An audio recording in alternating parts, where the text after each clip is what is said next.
This is my all-new 2024 Tacoma TRD off-road. Bought it about a week ago and I've already put about 500 miles on it. And I will be showing you guys my pros and cons of owning this truck over the past, 7 days. This truck did cost around $52,000, and of course after taxes around $57,000 to $58,000. I did trade in my 2021 Subaru WRX that I built over the past about 3.5 years. It was a tough trade, that's for darn sure, but it's kind of time to upgrade. And this does have a bunch of stuff that I don't really need. Only thing I really cared about was the electric seats and the 14-inch screen, but if I'm gonna buy something I want and not regret it later, might as well go with the best of the best. I will say this has a lot of cameras, especially ones that I don't need, and we'll look at those whenever we get inside. One of my favorite things about this truck, that's for sure.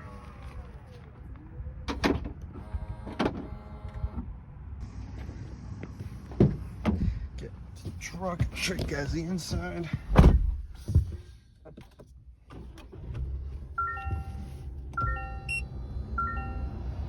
Now I have put about 566 miles on this, so had it for a little bit. It's a massive 14-inch screen. I don't know if I like it or not. It's a bit much. It tends to grab my eyes every time I'm, reversing or tight traffic, so it's a little bit of a risk factor I've noticed. Gotta kind of show you guys those cameras that are really obnoxious. Of course, we have this 3D one that honestly is very inaccurate. So we have just the regular. That's the only one that I really trust, and then the one on the right, it's okay. I don't use it all that often, just because basic, old-fashioned, original camera, and the mirrors always are very trustworthy. I do not use the backup camera or the rear view camera, just because I don't know, I'm just used to the old-fashioned one, so I always have it off. Now the only thing I didn't get with this truck was sway bar disconnect, just because I wasn't willing to wait a century to get it, and it's not something I'm going to be using all that often, because here in Texas there isn't really much off-roading, especially in the DFW area, so didn't worry too much about it. Settings, there's quite a bit, still learning them a little bit. Now if we go all the way to 1, it has the I-Force mileage, and for first 560 miles, 18 miles per gallon isn't all that great. I am a little heavy on the gas pedal. My last car was manual, so I will say it's a lot easier to speed in an automatic transmission. Then we have, of course, the battery, oil pressure, oil level, and transmission, of course. A bunch of stuff I don't use because no trails around here. Basic, and then let's go into settings. It is a little bit slow. So these are all your nitpicky, very annoying sensors, beeps, alarms that will never shut off unless you shut them off manually. Way too many for me, personally. And of course, it's very customizable, the actual screen itself. That ever pops up.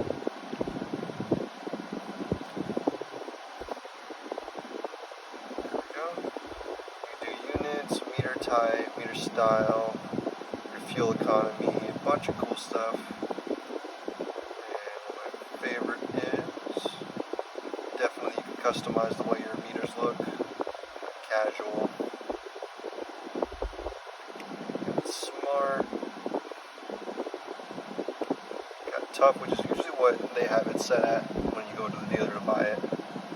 And then sporty. And I usually keep it here at casual or sporty, either one. It doesn't really bother me, both are decent. Tough is a little too boring for me personally, and then smart is, I'm not really driving a Prius, so it looks cool, but I don't really plan to use it all that often.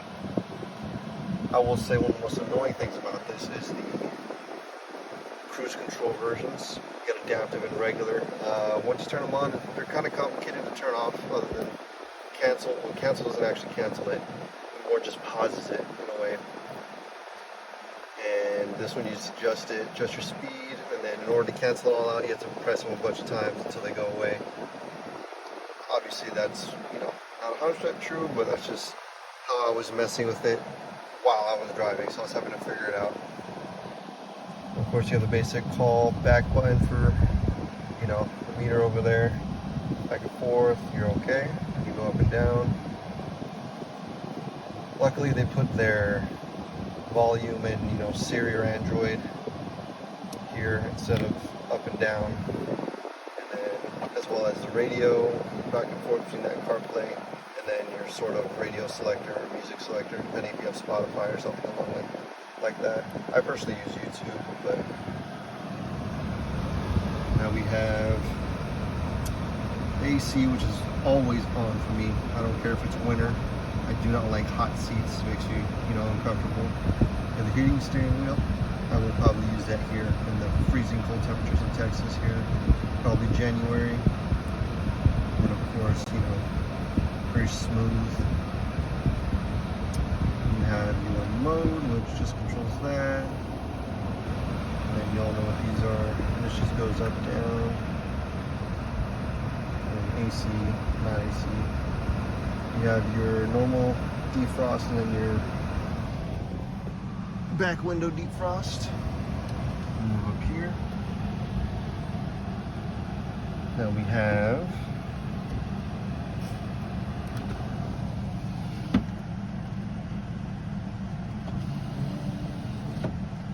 that little one for the rear window. We have the regular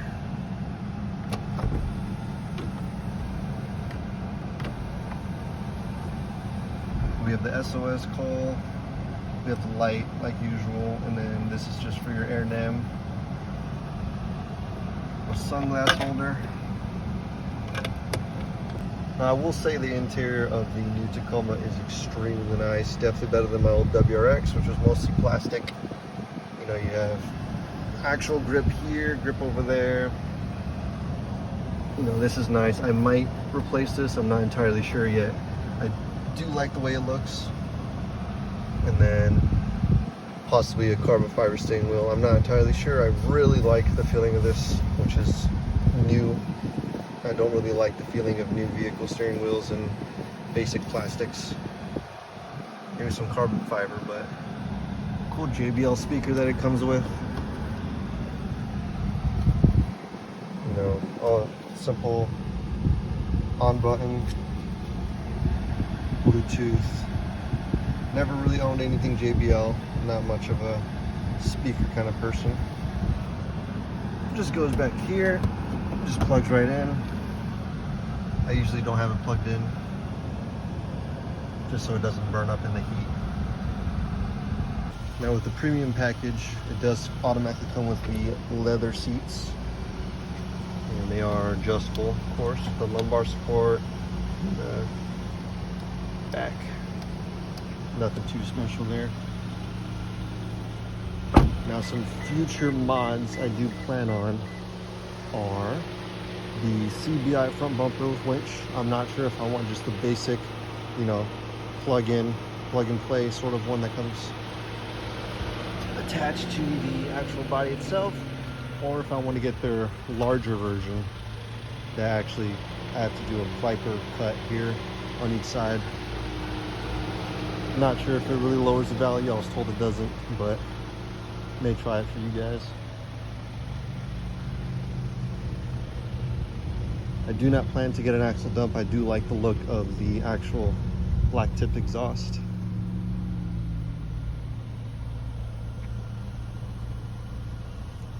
I was debating the night-top front bumper, but I kind of want a winch, so I might as well do it that way. Flow form RR7s prefer the, you know, glossy bronze, something, you know, shiny, but more than off-road capable. Now tires, I've yet to really, you know, find what I want. Maybe some Nito grapplers or something a little more aggressive. I'm gonna be going with the plus 25 offset just so it pokes out just a little bit, probably about right here. I'm not too big on the really wide stance, especially if, you know, this is my daily driver and I don't want to murder my bank account from gas expenses. I will be getting some aftermarket headlights, that's for sure. Some Alpha Rex that, you know, I've yet to find some on sale, but I see people with them, so I still gotta find those. Definitely some rock sliders. Not sure which ones I want, just definitely ones that are more level with the body itself than sticking down. But yeah, I think that this truck overall is going to be a very fun project to kind of record YouTube for you guys. I did just start this YouTube, so please follow, drop a like, appreciate it, and hope you guys enjoy the next couple years that we have with this truck.